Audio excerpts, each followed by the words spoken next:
Good morning everyone, welcome back to my blog. তো বন্ধুরা, কাল ছিল দেখো আমাদের শীতলা মায়ের ভোগ খাওয়ানোর দিন।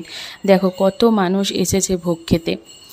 তো দেখো ছোট ছোট বোনেরা কি সুন্দর, ওই যে আমার মা আসছে অরেঞ্জ কালারের শাড়ি পরে, মাও একটু ঘুরে ঘুরে দেখছে।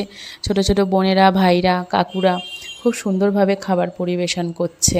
তো তারপর মা তো আমার জন্য বাড়িতেই ভোগ এনে দিয়েছিল। ভোগে ছিল খিচুড়ি, আলুর দম, পায়েস, বোঁদে।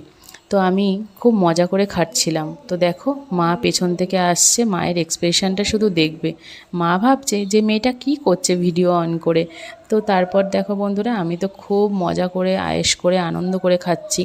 ভোগ রান্নাটা আমাদেরই পাড়ার ছেলেরা সবাই একসাথে মিলে আয়োজন করেছিল। তো দারুণ হয়েছিল, খুব সুন্দর হয়েছিল। তো বন্ধুরা, আমি তো খুব মজা করে খাচ্ছি। দেখো এই ভোগ খাওয়ার মতন আলাদা তৃপ্তি আর তো কিছুতে হয় না, বলো।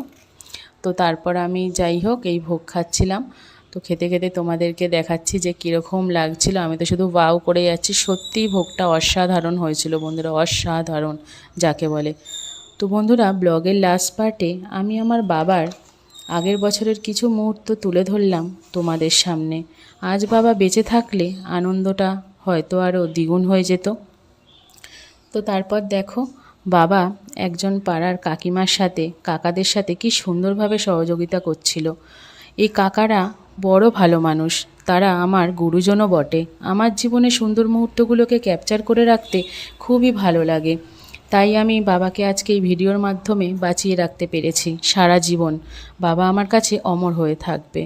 তো ব্লগটা কেমন লাগলো বন্ধুরা জানিও। ভালো লাগলে লাইক ও ফলো করে দিও। আজকে তাহলে আসি, দেখা হবে কাল।